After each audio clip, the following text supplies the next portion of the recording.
역시 곶감은 반건시가 최고야. 메마른 가슴을 적시는 눈물과 감동의 시간 담밤야와에 오신 것을 환영합니다. 오늘 밤 여러분의 잊고 지낸 연정을 깨울 애틋하고도 유쾌한 이야기를 시작합니다. 조선 팔도에 흉흉한 소문이 하나 돌았습니다. 북방 오랑캐의 씨를 말려버렸다는 전설의 무장 강무석 장군. 그의 칼에 베인 적군의 머리가 산을 이루고 흐른 피가 강을 잃었다는 이야기는 양반집 안방마님들의 간담을 서늘하게 하기에 충분했지요. 하지만 호사가들이 가장 즐겨 떠드는 이야기는 따로 있었으니 바로 장군의 기괴한 식성에 관한 것이었습니다. 글쎄, 그 장군님이 사람을 잡아먹는다지 뭔가. 에이 설마 아니 사람을. 아니라니까. 전쟁터에서 먹을 게 떨어지자 적장의 간을 생으로 씹어먹고 기운을 차렸다는군. 그래서 얼굴에 그 끔찍한 흉터가 생긴 게야. 귀신이 핥히고 간 자국이라더군. 장터 주막에 모인 사내들이 침을 튀기며 떠들어댔습니다. 듣는 이마다 몸서리를 쳤지만 구석에 앉아 국밥 그릇을 싹싹 비우고 있던 한 처자만은 달랐습니다. 그녀의 귀에는 사람이나 흉터 따위는 들리지 않았습니다. 오직 한 단어만이 귓가에 맴돌았지요. 간, 순대 살 때 덤으로 주는 그 고소한 간 말이오? 그녀의 이름은 이덕이. 몰락한 이 진사댁의 둘째 딸이자 굶주림이 일상이 된 이 집안의 실질적인 가장이었습니다. 이 진사댁은 허울만 좋은 양반가였습니다. 조상님이 물려준 땅은 빚잔치로 넘어간 지 오래고 남은 것이라고는 쓰러져가는 기와집 한 채와 양반이라는 자존심뿐이었지요. 어머님 오늘 저녁은 뭡니까?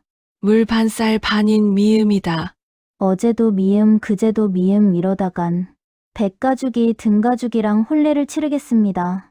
덕이가 투덜대며 부엌으로 들어가자 안방에서 고고한 목소리가 들려왔습니다.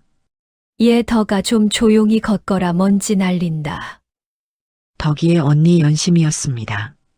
연심은 이 마을에서 제일 가는 절세미인이었지만 그 미모만큼이나 콧대도 높았지요.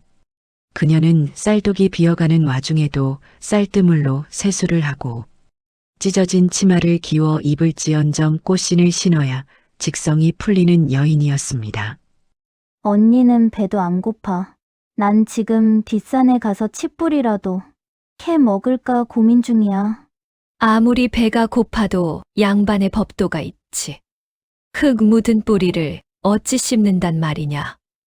연심이 혀를 찼지만 덕이는 아랑곳하지 않고 호미를 챙겨 뒷산으로 향했습니다.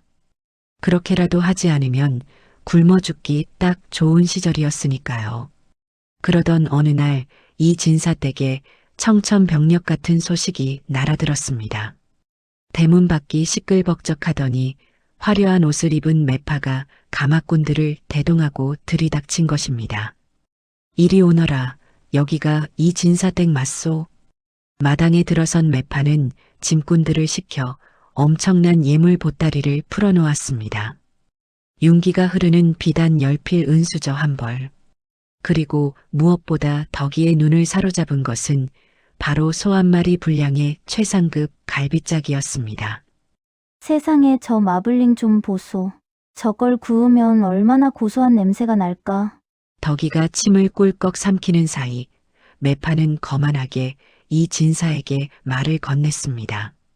북방의 강무석 장군께서 댁의 큰 따님 연심 아씨를 정실 부인으로 맞이하고 싶어 하십니다.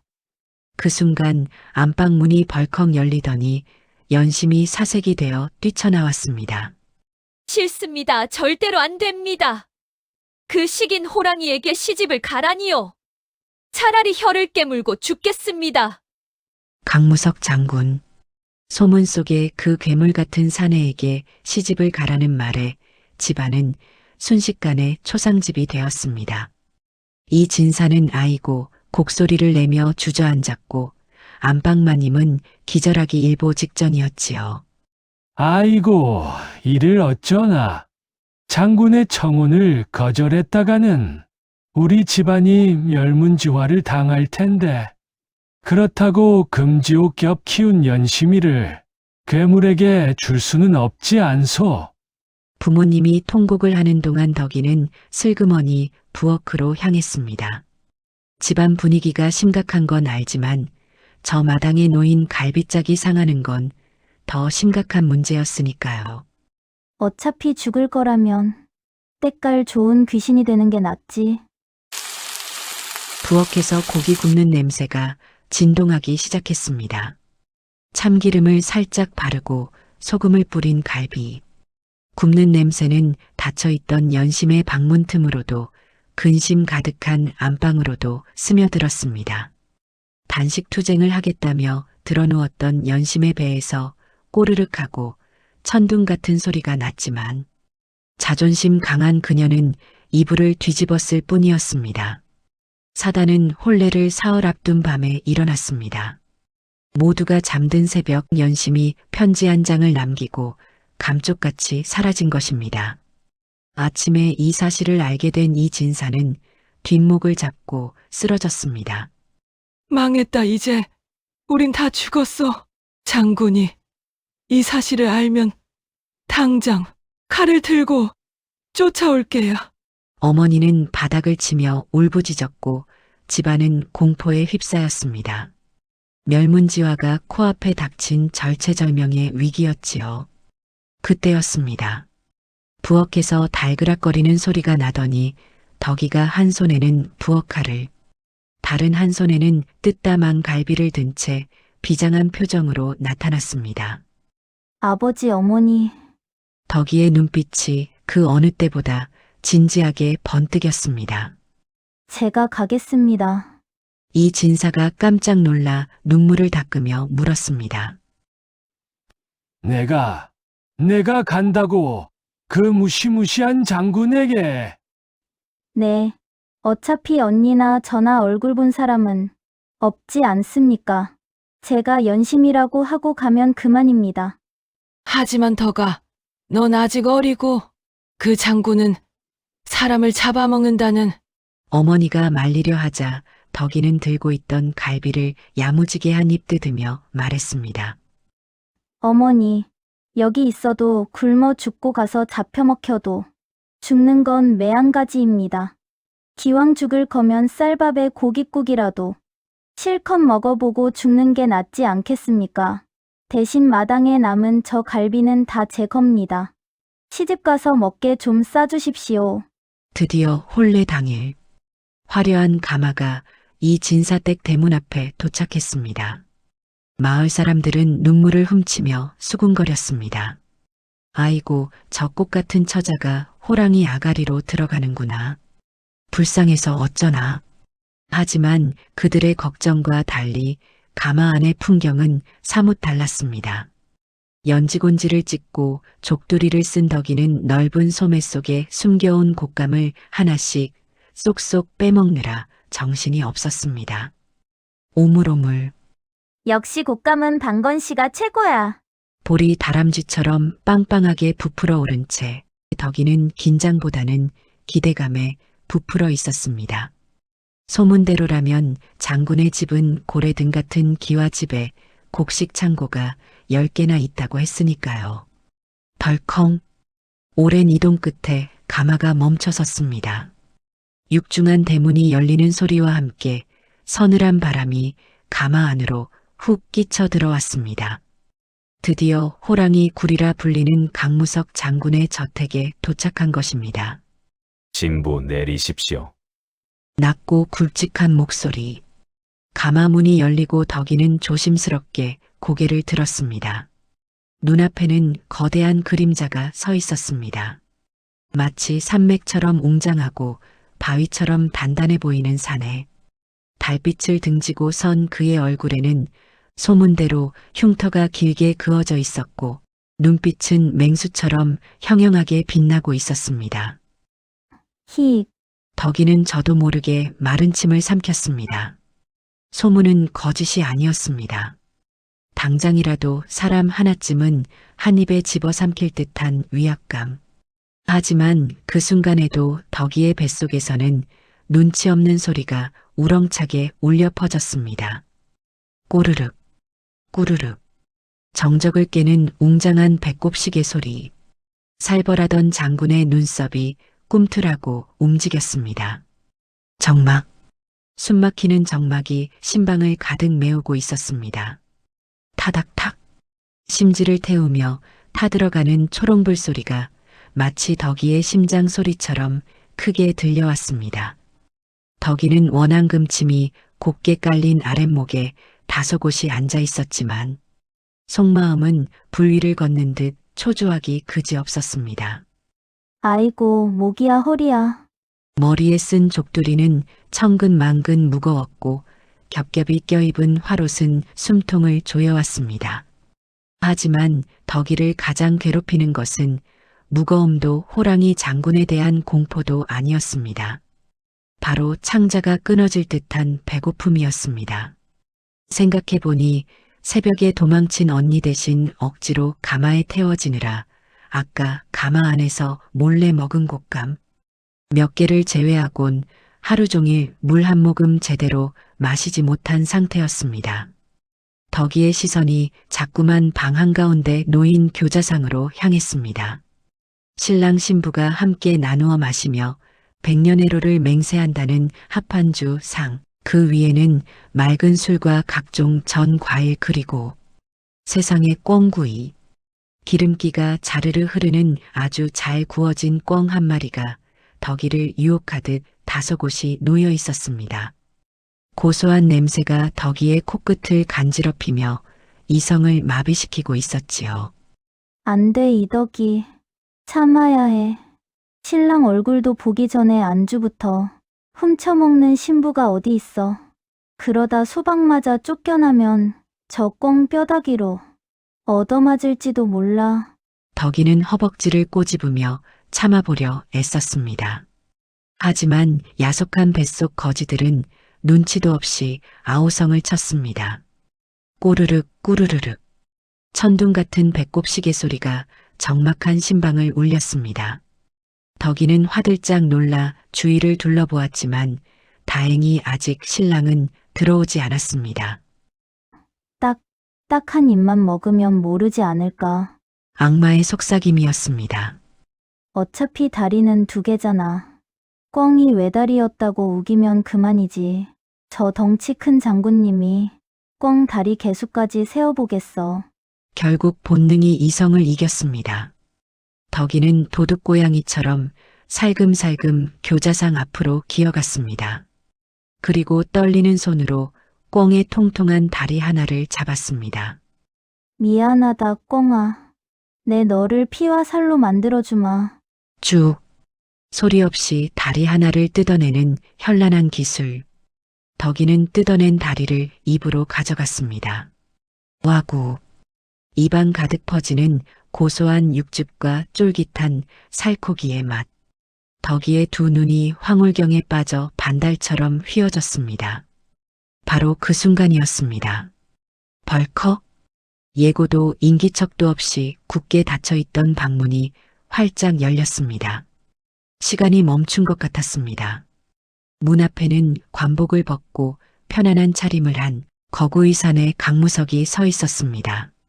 그의 흉터진 얼굴은 무표정에서 더 험악해 보였고 큰 키는 문지방을 꽉 채우고도 남을 정도였습니다.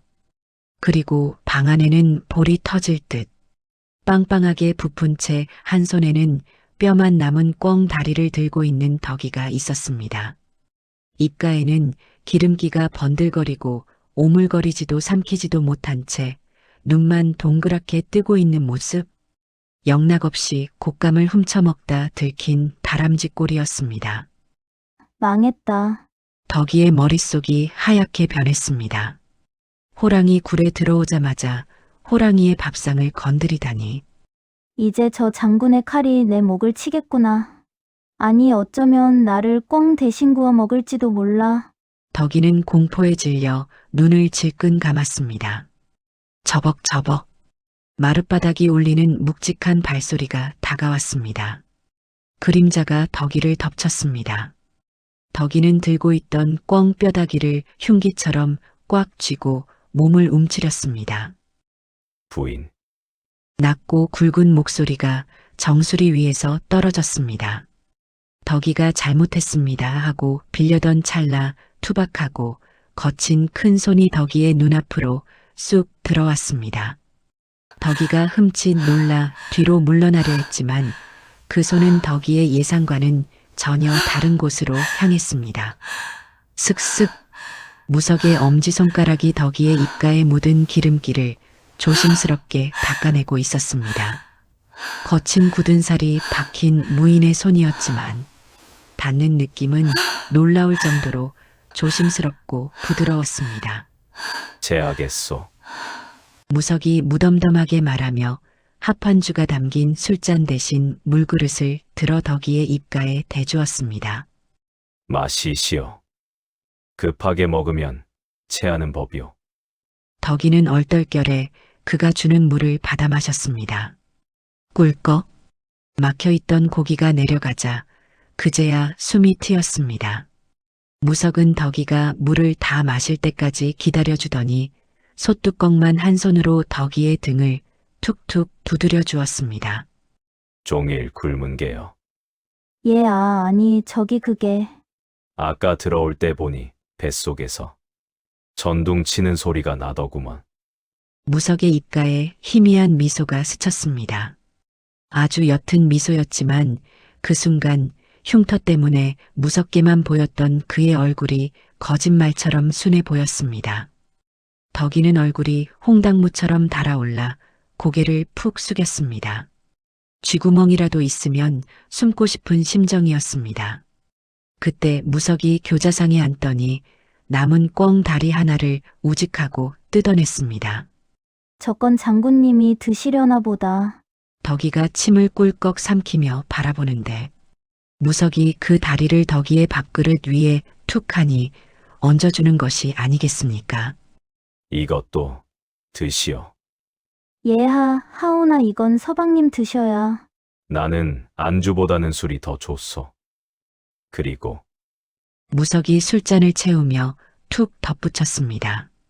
내 부인이 굶어서 쓰러졌다는 소문이 나면 내 체면이 뭐가 되겠소.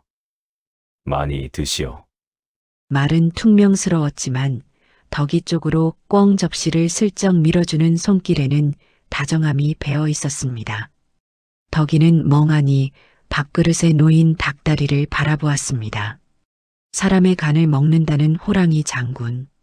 피도 눈물도 없다는 괴물. 하지만 지금 덕이의 눈앞에 있는 사내는 배고픈 신부에게 닭다리를 양보해주는 덩치 큰 사내일 뿐이었습니다. 덕이는 조심스럽게 닭다리를 집어들었습니다. 그리고 아주 작게 속삭였습니다. 고맙습니다, 서방님. 두 사람의 첫날 밤은 그렇게 뜨거운 합한주 대신 고소한 닭다리 냄새와 함께 깊어가고 있었습니다. 아침 햇살이 창호지 문을 뚫고 들어와 덕이의 눈꺼풀을 간지럽혔습니다. 덕이는 부스스 눈을 떴습니다. 등 뒤에 닿는 비단유의 부드러운 감촉 그리고 코끝을 자극하는 구수한 소고기 묵국 냄새. 마치 꿈속인 듯 몽롱하던 덕이의 정신이 소고기라는 단어에 번쩍 깨어났습니다. 아, 맞다. 나 시집 왔지. 덕이는 벌떡 일어나 앉았습니다. 어젯밤 호랑이 장군님과 닭다리를 나눠 먹고 기절하듯 잠든 기억이 났습니다. 다행히 목은 여전히 몸통에 잘 붙어 있었습니다. 하지만 안도감도 잠시 서늘한 현실이 덕이의 뒤통수를 쳤습니다. 이대로 있으면 안 돼. 나는 가짜잖아. 언니 연심이 돌아오거나 이 사실이 들통나는 날엔 정말로 경을 칠 노릇이었습니다. 정이 들기 전에 그리고 들키기 전에 제 발로 나가는 것이 상책이었습니다. 하지만 그냥 나갈 수는 없는 노릇. 그래, 쫓겨나자. 소박을 맞는 거야. 덕이는 주먹을 불끈 쥐었습니다. 양반가 규수로서 해서는 안 될 짓만 골라 하면 아무리 마음 넓은 장군이라도 정이 뚝 떨어져서 내 본가로 돌아가라고 호통을 칠 것이 분명했습니다. 오늘부터 나는 천하의 게으름뱅이, 천하의 왈가닥이 되는 거야. 덕이의 비장한 소방맞기 대작전은 아침 수라상에서부터 시작되었습니다. 부인 입에는 맞으시오. 무석이 숟가락을 든 채 덕이를 보며 물었습니다. 상 위에는 김이 모락모락 나는 쌀밥과 맑은 묵국 그리고 조기 구이가 올라와 있었습니다. 평소 같으면 얌전하게 먹었겠지만 오늘은 달랐습니다. 보아라, 나의 교양 없는 식사 예절을. 아이고 시장에서 눈이 다 도네요. 덕이는 일부러 숟가락 가득 밥을 퍼서 입안에 우겨 넣었습니다. 양볼이 터질 듯 부풀어 오르자 국물을 후루룩 소리 내어 마셨습니다. 쩝쩝 후루룩. 양반가에서는 상상도 할 수 없는 소음이 식탁을 지배했습니다. 덕이는 내친김에 손으로 조기 머리를 잡고 뜯으며 입가에 밥풀을 덕지덕지 묻혔습니다. 어떠냐 정이 뚝 떨어지지. 어서 화를 내란 말이야. 덕이는 힐끔 눈을 들어 무석의 눈치를 살폈습니다. 무석은 젓가락질을 멈춘 채 덕이를 빤히 응시하고 있었습니다. 그 험악한 인상 때문에 덕이는 순간 너무 과했나 싶어 등골이 서늘해졌습니다. 그런데 무석의 입에서 나온 것은 호통이 아니라 기분 좋은 헛기침 같은 웃음소리였습니다. 내 여태껏 여인들이 밥알을 세어가며 개작거리는 것만 보아왔는데 부인은 참으로 복스럽게 드시는구려. 예. 돌아가신 어머니께서 그러셨소. 밥 잘 먹는 사람이 마음도 넓다고. 부인을 보니 집안에 활기가 도는 것 같아 좋소. 더 드시오. 무석은 심지어 자신의 국그릇에 있던 고기 건더기까지 덕이에게 덜어주었습니다. 덕이는 입안 가득 밥을 문 채 멍하니 무석을 바라보았습니다. 이게 아닌데. 이 양반 눈이 어떻게 된 거 아니야. 1차 작전이 실패로 돌아가자 덕이는 2차 작전인 천하의 게으름뱅이 모드에 돌입했습니다. 식사 후 하녀들이 바느질감과 다듬이질 거리를 잔뜩 들고 안방으로 들어왔습니다. 새 신부라면 응당시댁의 살림을 익히고 바느질 솜씨를 뽐내야 하는 법. 하지만 덕이는 하녀들이 보는 앞에서 대자로 벌러덩 드러누워 버렸습니다. 아이고 배불러서 만사가 귀찮네. 난 좀 자야겠네. 바느질이고 뭐고 다 치우게. 아씨, 그래도 이것은 아 글쎄 귀찮다니까 어서 나가. 덕이는 일부러 다리를 쩍 벌리고 코까지 드르렁드르렁 고는 신용을 했습니다. 하녀들이 경악하여 수군거리는 소리가 들렸습니다. 그래 바로 이거야. 어서 장군님께 가서 일러 바쳐라. 내 마누라가 대낮부터 퍼질러 잔다고. 아니나 다를까 잠시 후 쿵쿵거리는 발소리와 함께 무석의 목소리가 들렸습니다. 무슨 소란이냐? 덕이는 속으로 쾌재를 불렀습니다. 이제 호통이 떨어지겠구나. 그러나 이어진 무석의 말은 덕이의 귀를 의심케 했습니다. 부인이 피곤하여 주무신다지 않느냐? 쉿 조용히들 하지 못할까? 하오나 장군님 아씨께서 바느질도 내팽개치시고 내 부인의 손은 그런 거친 일을 하라고 있는 게 아니다. 썩 물러가라. 무석은 하녀들을 쫓아내더니 방으로 들어와 자는 척하고 있는 덕이의 배 위에 조심스럽게 이불을 덮어주었습니다. 잘 자요 부인. 이불 속에서 덕이는 식은땀을 흘려야 했습니다. 이 남자는 도대체 왜 이러는 걸까요?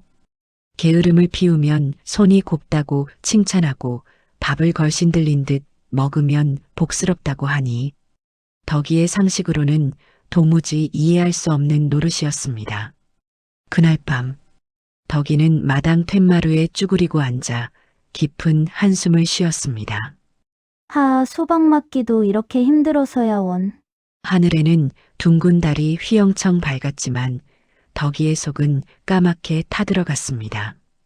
그때 인기척도 없이 무석이 다가와 덕이의 옆에 털썩 앉았습니다. 잠이 안 오시오. 부인. 예, 서방님. 덕이는 이번에야말로 마지막 승부수를 던지기로 했습니다. 양반과 여인에게 가장 큰 흠인 무식함을 드러내는 것이었습니다. 서방님, 저는 실은 까막눈입니다. 글자라곤 안 놓고 기억자도 모릅니다. 칠거지약도 모르고 삼강오륜도 모릅니다. 아주 무식한 여인네지요. 이 정도면 양반 체면에 먹칠을 하는 것이니 실망하겠지. 덕이는 눈을 질끈 감고 처분을 기다렸습니다. 잠시 침묵이 흐르더니 무석이 천천히 입을 열었습니다. 내 평생 글 좀 읽는다는 자들이 백성을 속이고 제 배만 불리는 꼴을 수없이 보았소. 입으로는 공자 맹자를 읊으면서 속으로는 시꺼먼 욕심을 품은 자들이지. 무석의 시선이 밤하늘에서 내려와 덕이의 눈을 향했습니다. 달빛을 받은 그의 눈빛은 맹수의 그것이 아니라 깊고 잔잔한 호수 같았습니다. 헌데 부인은 참으로 투명하오. 가식이 없고 맑아서 속이 훤히 들여다 보이지. 나는 어려운 글을 아는 부인보다 밥 잘 먹고 잠 잘 자는 건강한 부인이 100배는 더 좋소. 그리야 내가 읽어드리면 되지 않겠소. 밤마다 내가 재미난 이야기 책을 읽어드리리다. 덕이의 심장이 쿵하고 내려앉았습니다. 작전은 완벽하게 실패했습니다. 아니, 실패를 넘어 대참사가 일어났습니다. 무석의 저 올곧은 진심이 거짓말을 하고 있는 덕이의 가슴을 찌릿하게 파고들었기 때문입니다. 이러면 안 되는데 자꾸만 미안해지잖아. 덕이는 붉어진 얼굴을 감추려 고개를 푹 숙였습니다. 쫓겨나려고 발버둥 칠수록 어쩐지 이 호랑이 굴의 안주인 자리가 점점 더 따뜻하고 포근하게 느껴지기 시작했습니다.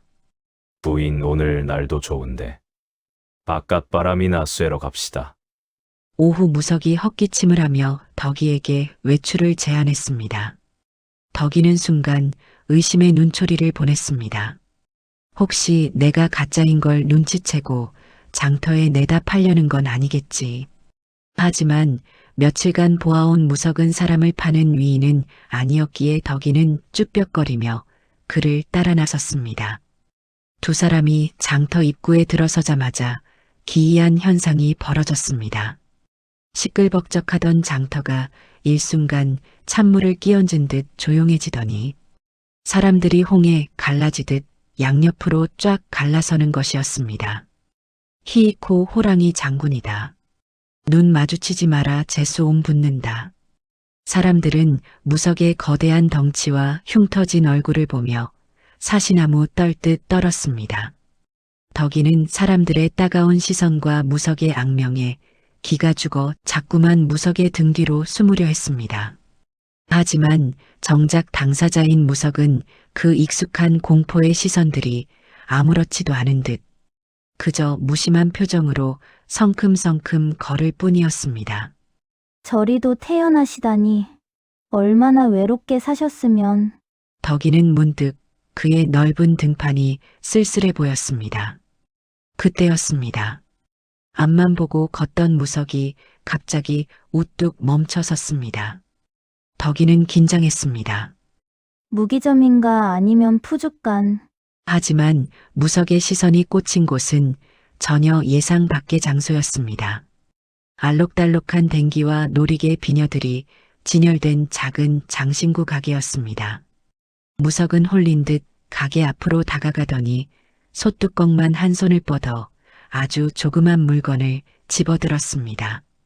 그것은 연분홍색 꽃무늬가 수놓인 댕기였습니다. 곱구려. 덕이는 자신의 귀를 의심했습니다. 천하의 강무석 장군 입에서 곱다는 말이 나오다니. 게다가 저 흉터진 얼굴로 분홍색 댕기를 바라보는 눈빛이 어찌나 초롱초롱한지 마치 사탕을 든 어린아이 같았습니다. 서방님 그런 것도 좋아하십니까? 덕이가 조심스레 묻자 무석은 화들짝 놀라며 댕기를 내려놓았습니다. 그의 귀가 붉게 달아올랐습니다. 그게 아니라 내 평생 피 묻은 칼과 차가운 갑옷만 보고 살다 보니 이런 작고 부드럽고 고운 색을 보면 왠지 마음이 놓여. 전쟁터에는 없는 것들이니까. 그의 투박한 고백에 덕이는 멍하니 그를 올려다보았습니다. 살인귀식인 호랑이. 세상이 붙인 무시무시한 별명 뒤에 숨겨진 진짜 강무석은 그저 평화롭고 예쁜 것을 그리워하는 순수한 사내였습니다. 덕이의 입가에 저도 모르게 미소가 번졌습니다. 가시지요. 부인에게 줄 것이 있소. 무석은 황급히 화제를 돌리며 덕이를 이끌었습니다.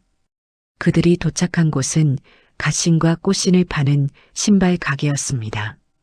여기서 제일 고운 꽃신으로 한 켤레 주시오. 어머, 서방님 제게 주시려는 겁니까?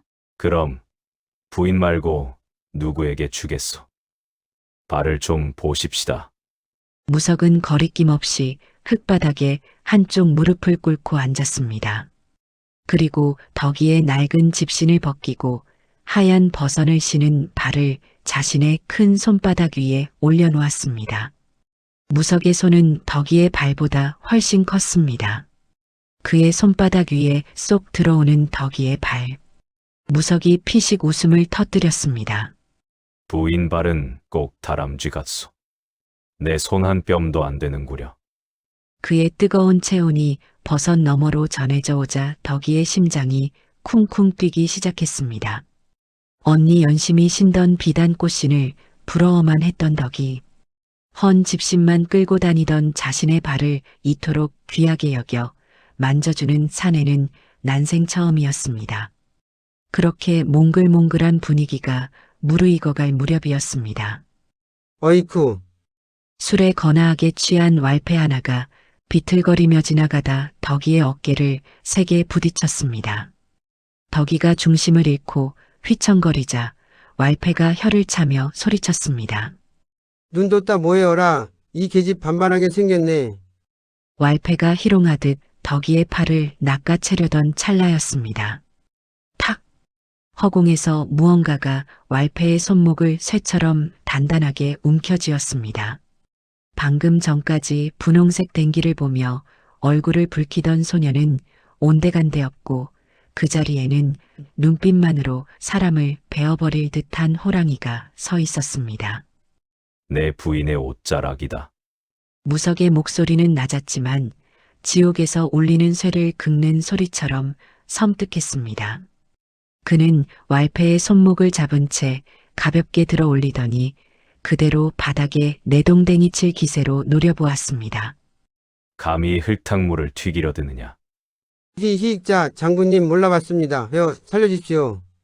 왈패는 오줌을 지릴 듯 비명을 지르며 도망쳤고 주변에 있던 사람들은 숨조차 쉬지 못했습니다.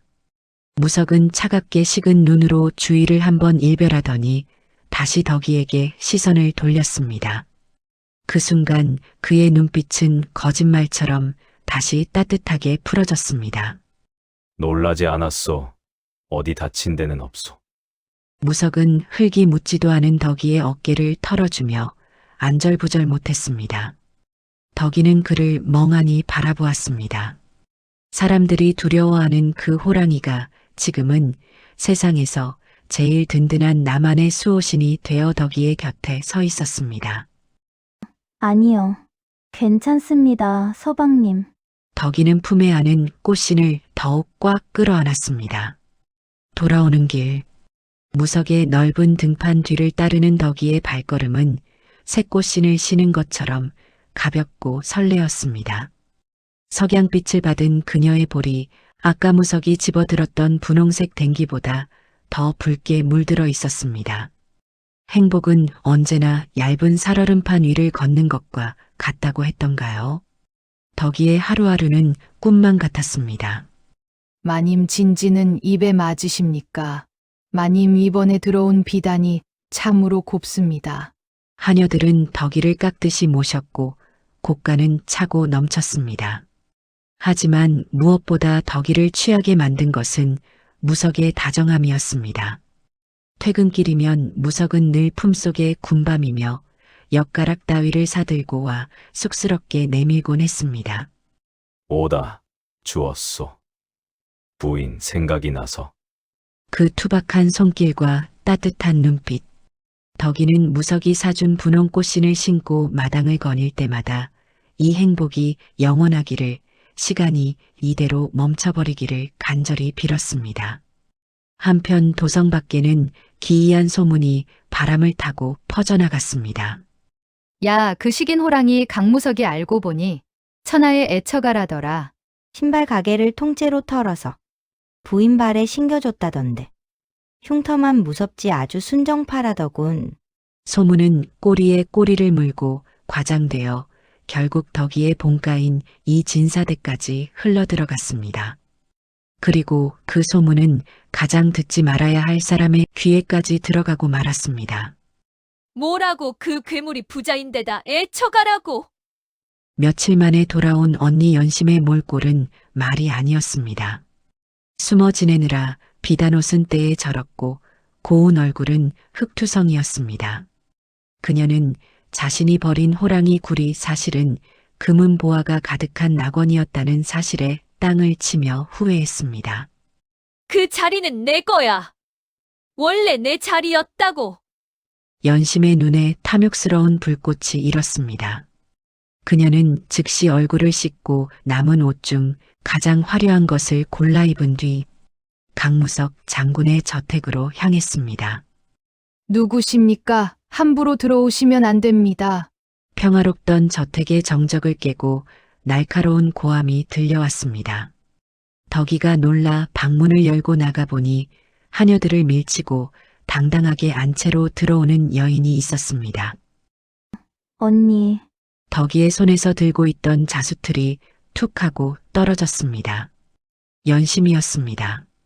덕이는 마치 죄를 짓다 들킨 아이처럼 사시나무 떨듯 떨었습니다. 연심은 마루에선 덕이를 위아래로 훑어보았습니다. 윤기가 흐르는 얼굴, 고운 비단옷, 그리고 분홍색 꽃신. 자신은 상상도 못했던 호사를 누리고 있는 동생의 모습에 연심의 얼굴이 싸늘하게 일그러졌습니다. 제법이구나, 이덕희. 언니가 없는 사이에 마님 행세를 아주 잘하고 있었어. 언니 그게 아니라 아니면 내가 버린 껍데기를 주워 입고 호의호식하니 살맛이 나더냐. 연심이 쏘아붙이는 독설의 덕이는 아무 말도 할 수 없었습니다. 마당에 선 두 자매. 여전히 눈부시게 아름다운 연심 앞에서 덕이는 자신이 한없이 초라하게 느껴졌습니다. 아무리 비단옷을 입어도 자신은 그저 꾸며놓은 감자일 뿐, 진짜 꽃은 언니라는 생각이 덕이를 짓눌렀습니다. 썩 비켜라. 주인 자리를 돌려받으러 왔으니. 하지만 언니가 싫다고 도망쳐서 제가. 도망이라니. 연심이 눈을 부릅뜨며 거짓말을 쏟아냈습니다. 나는 납치를 당했던 개야 괴한들에게 끌려가 죽을 고생을 하다가 서방님을 뵙기 위해 겨우 탈출해 돌아왔단 말이다. 헌데 내년이 감히 내 자리를 꿰차고 있어. 난 납치요. 장군님이 오시면 사실대로 말할 게다. 내가 욕심에 눈이 멀어 나를 가두고 가짜 신부 행세를 했다고. 장군님이 그 사실을 알면 너를 가만두시겠느냐. 연심이 덕이의 귓가에 악마처럼 속삭였습니다. 그 사람은 호랑이다. 내가 자기를 속였다는 걸 알면 당장 그 칼로 내 목부터 칠게야. 목숨이라도 부지하고 싶으면 당장 사라져. 그게 내 마지막 잡이다. 덕이의 다리에 힘이 풀렸습니다. 죽는 것은 두렵지 않았습니다. 하지만 덕이를 가장 공포스럽게 만든 건 무석의 눈빛이었습니다. 자신을 투명하고 맑은 사람이라며 아껴주던 그 다정한 눈빛이 경멸과 배신감으로 차갑게 식어버리는 것을 상상하자 심장이 찢어질 것 같았습니다. 그래, 나는 가짜야. 진짜 주인이 왔으니 돌려주는 게 맞아. 해가 뉘엿뉘엿 지고 무석이 퇴청할 시간이 다가오고 있었습니다. 덕이는 떨리는 손으로 작은 보따리를 쌌습니다. 올 때처럼 빈손이었습니다. 무석이 사준 비단옷도 장신구도 모두 두고 처음 입고 왔던 낡은 무명 옷으로 갈아입었습니다. 마지막으로 신발장 앞에 선 덕이는 한참을 망설이다가 신고 있던 분홍 꽃신을 벗어 가지런히 놓아두었습니다. 이건 내 것이 아니니까. 꽃신 위에 눈물 한 방울이 톡 하고 떨어져 번졌습니다. 덕이는 붓을 들어 떨리는 손으로 짧은 편지를 남겼습니다. 서방님, 잠시나마 분에 넘치는 꿈을 꾸게 해주셔서 감사했습니다. 부디 진짜 부인과 만수무강하십시오. 덕이는 도둑고양이처럼 뒷문을 통해 저택을 빠져나갔습니다. 돌아보는 것조차 사치라는 듯 그녀는 입을 틀어막고 어둠 속으로 달리고 또 달렸습니다. 잠시 후 부인 내 오늘 맛 좋은 곶감을 구해왔소. 대문을 활짝 열고 들어온 무석의 얼굴은 싱글벙글 웃고 있었습니다. 덕이가 좋아하던 방건시 곶감을 한 손 가득 든 채 그는 들뜬 걸음으로 안방문을 열었습니다. 부인, 방 안은 텅 비어 있었습니다. 차가운 냉기만이 감도는 방. 무석의 시선이 방 한가운데 덩그러니 놓인 낡은 붓과 편지 그리고 가지런히 벗어둔 분홍 꽃신에 멈췄습니다. 툭! 무석의 손에서 곶감 봉지가 힘없이 떨어졌습니다. 바닥에 흩어지는 붉은 곶감들 위로 호랑이 장군의 처절한 포효가 집안을 뒤흔들었습니다. 바닥에 흩어진 붉은 곶감들 사이로 무석은 망부석처럼 서 있었습니다. 그의 투박한 손에는 덕이가 남기고 간 편지 한 장이 들려 있었습니다. 서방님, 저는 가짜입니다. 언니를 대신해 온 대용품일 뿐입니다. 글자마다 번져 있는 눈물 자국. 무석의 가슴이 쇠망치로 얻어맞은 듯 멍해졌습니다. 배신감이나 분노가 아니었습니다.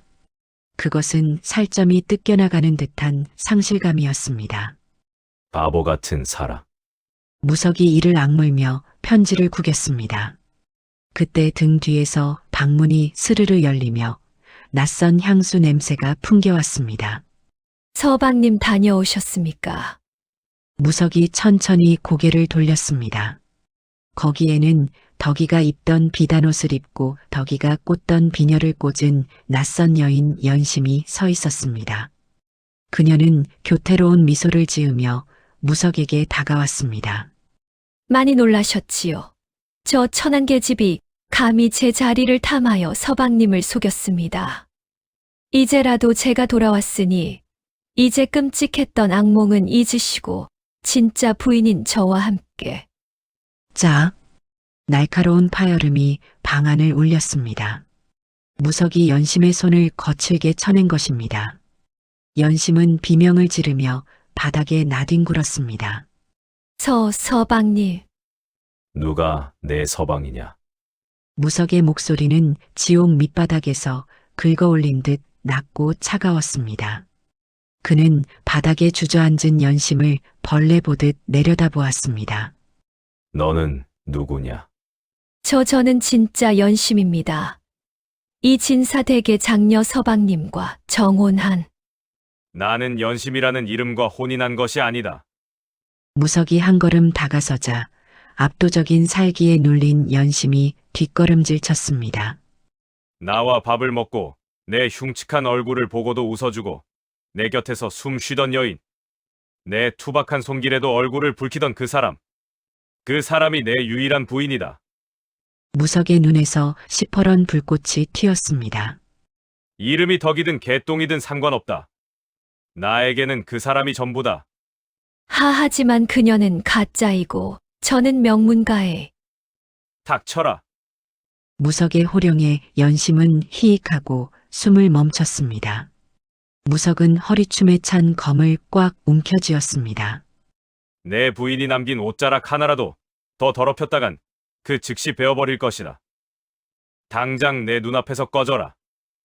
호랑이의 포효, 그것은 인간이 낼 수 있는 살기가 아니었습니다.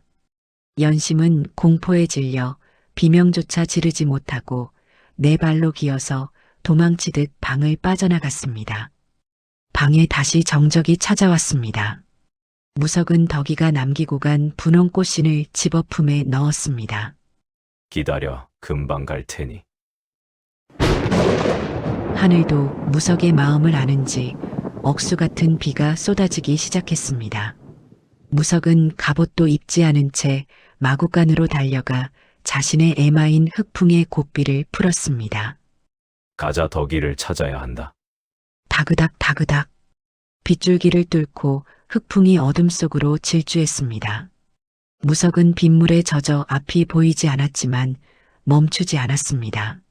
제발, 제발 무사만 해다오. 가짜라도 좋고. 거짓말쟁이라도 좋다. 내 곁에만 있어 다오. 천하의 강무석 장군이 생전 처음으로 신에게 빌고 또 빌었습니다.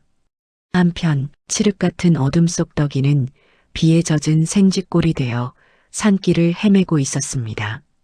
차가운 빗물이 뼛속까지 스며들었고 집시는 진흙탕에 빠져 벗겨진 지 오래였습니다. 서방님. 덕이는 추위와 공포보다 밀려오는 후회 때문에 견딜 수가 없었습니다. 이렇게 비참하게 떠날 줄 알았다면 차라리 솔직하게 말하고 한 번이라도 더 안겨볼 걸. 그 따뜻한 등판에 얼굴을 묻고 사랑한다고 말해볼 걸. 바보야, 이덕이, 넌 정말 바보 천치야. 눈물과 빗물이 뒤섞여 앞을 가렸습니다. 그때였습니다. 쿠르릉. 천둥 소리에 놀란 덕이가 발을 헛디뎠습니다. 아, 덕이의 몸이 가파른 비탈 아래로 굴러떨어졌습니다. 거칠게 구르던 덕이는 벼랑 끝에 튀어나온 나무 뿌리를 가까스로 붙잡았습니다. 살려주세요. 아래는 까마득한 낭떠러지. 칠흑 같은 어둠이라 바닥이 보이지도 않았습니다. 덕이는 젖먹던 힘을 다해 나무 뿌리를 잡았지만 빗물에 젖은 손은 자꾸만 미끄러졌습니다. 아, 이렇게 죽는구나. 결국 밥도 못 얻어먹고 사랑도 못 받고 이렇게 가는구나. 힘이 빠진 덕이의 손가락이 하나둘씩 풀리기 시작했습니다. 죽음이 코앞에 다가온 순간 덕이의 귓가에 환청처럼 익숙한 목소리가 들려왔습니다. 덕아. 산 전체를 쩌렁쩌렁 울리는 짐승의 포효 같은 외침, 그것은 꿈결처럼 그리운 서방님의 목소리였습니다. 어디 있느냐, 대답해라 덕아. 덕이는 흐릿해지는 의식 속에서 마지막 힘을 짜내어 입술을 달싹였습니다. 서방님. 덕이의 손가락이 젖은 나무 뿌리에서 미끄러져 나갔습니다. 발밑은 까마득한 허공.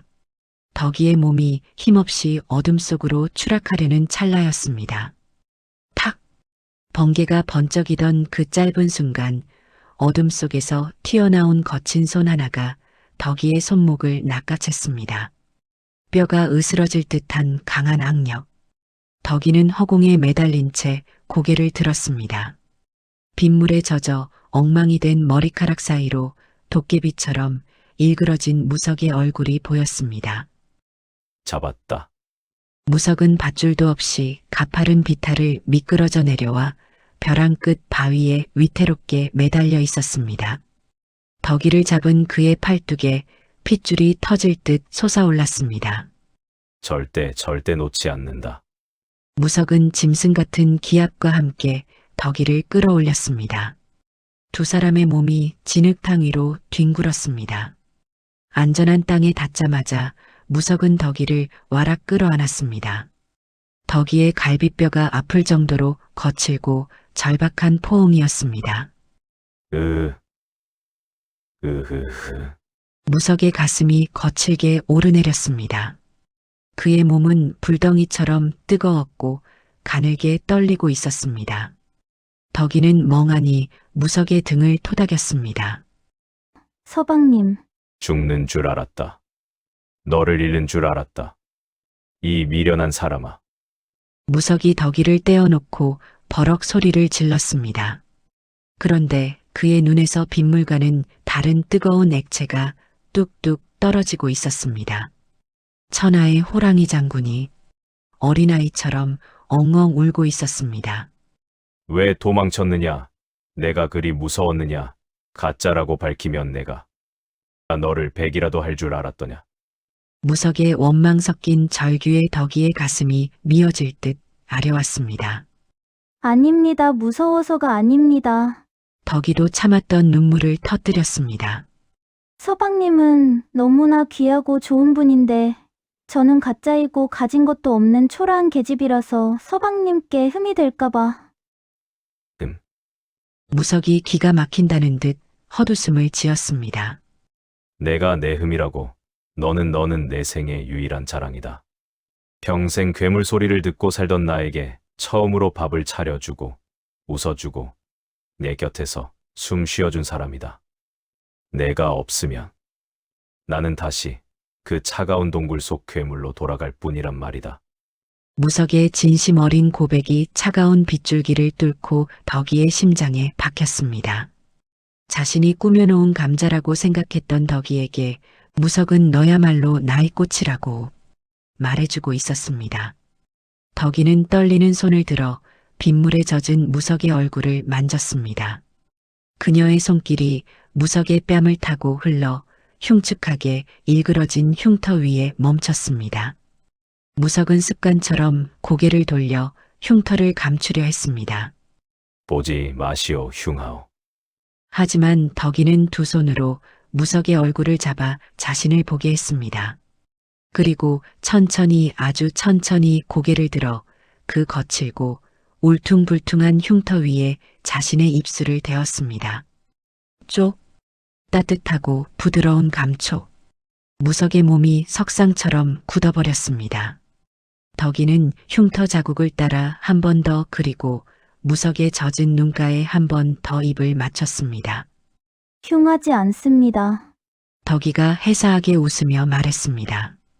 이건 흉터가 아니라 서방님이 모진 전장에서 살아남아 기적처럼 저에게 와주셨다는 증표입니다. 그러니 제 눈에는 세상에서 가장 귀한 흔적입니다. 덕아. 무석의 눈동자가 세차게 흔들렸습니다. 그동안 그를 괴롭혔던 세상의 편견과 자기 혐오가 덕이의 입맞춤 한 번에 눈 녹듯 사라져 내렸습니다. 무석은 더 이상 참지 못하고 덕이의 뒷목을 감싸 안고 깊게 입을 맞췄습니다. 차가운 빗줄기는 어느새 잦아들고 구름 사이로 둥근 달이 얼굴을 내밀었습니다. 달빛 아래 서로를 으스러져라 껴안은 두 사람의 그림자는 더 이상 둘이 아닌 하나였습니다. 돌아갑시다 부인. 우리 집으로. 무석이 덕이를 번쩍 안아 올렸습니다. 덕이는 무석의 목에 팔을 감으며 단단한 가슴에 얼굴을 묻었습니다. 이제 다시는 도망치지 않을 것입니다. 문 열어라. 안주인 마님 드신다. 우렁찬 호령과 함께 장군의 저택 대문이 활짝 열렸습니다. 무석은 빗물과 진흙으로 엉망이 된 덕이를 비단옷보다 더 귀하게 품에 안고 당당히 들어섰습니다. 하인들이 눈시울을 붉히며 고개를 숙였습니다. 마님 무사하셔서 다행입니다. 덕이는 무석의 품 안에서 부끄러운 듯 얼굴을 묻었지만 그녀를 감싸 안은 무석의 팔에는 그 어느 때보다 힘이 들어가 있었습니다. 다음 날 저택의 마당에서는 살얼음판 같은 긴장감이 감돌았습니다. 무석의 호출을 받고 달려온 이 진사내외와 연심이 바들바들 떨며 무릎을 꿇고 있었습니다. 자, 장군님 죽을 죄를 지었습니다. 이 진사는 고개도 들지 못했지만 연심만은 여전히 억울한 듯 눈을 흘겼습니다. 장군님 억울합니다. 저 아이는 가짜입니다. 임으로나 학식으로나 제가 훨씬... 그 입 다물지 못할까. 무석의 불호령이 떨어지자 연심이 희익하고 숨을 삼켰습니다. 무석은 차갑게 내려다보며 말했습니다. 탐욕에 눈이 멀어 혈육을 버리고 나를 기만하려 한 죄. 당장 관아에 넘겨 곤장을 쳐도 시원치 않으나 내 부인의 언니이기에 이번만은 참는 것이다. 무석의 시선이 덕이에게 향하자 금세 따뜻해졌습니다. 내 부인의 마음을 더 이상 어지럽히지 마라.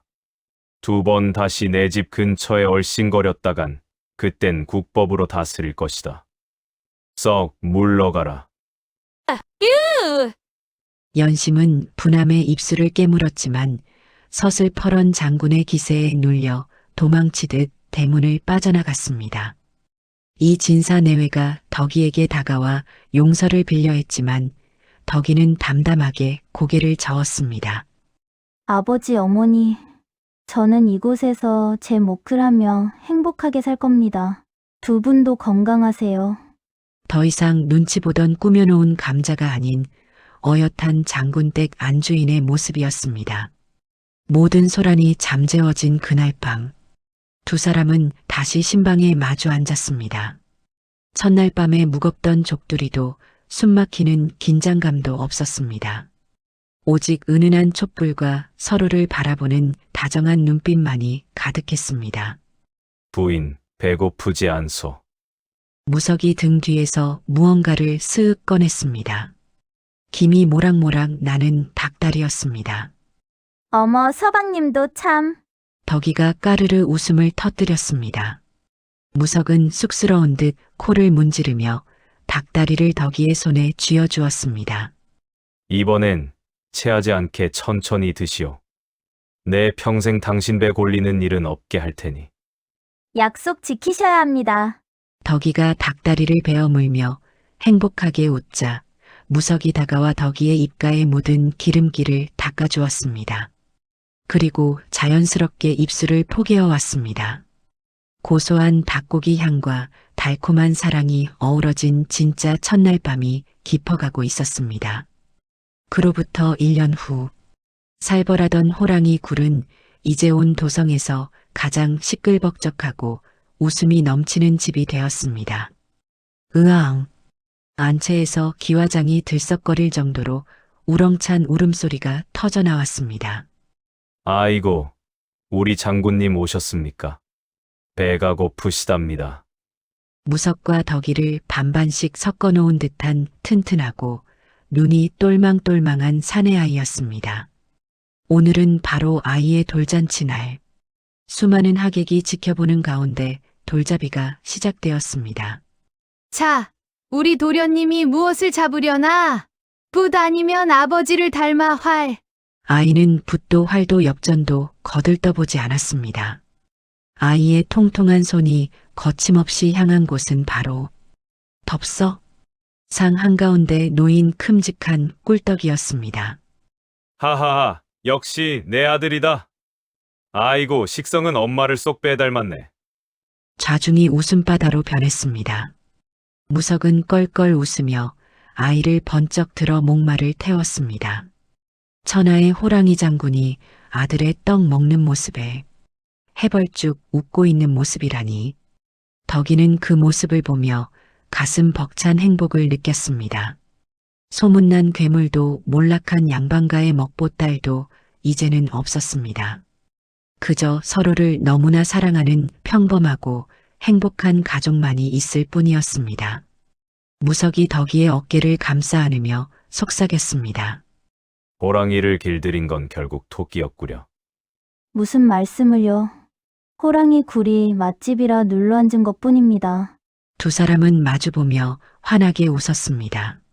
마당 가득 따사로운 햇살이 쏟아지고 세 사람의 그림자가 하나로 겹쳐 길게 드리워졌습니다. 그들은 그렇게 닭다리를 뜯으며 오래오래 행복하게 살았답니다. 오늘의 이야기가 여러분의 마음에 유쾌한 웃음과 달콤한 여운으로 남기를 바랍니다.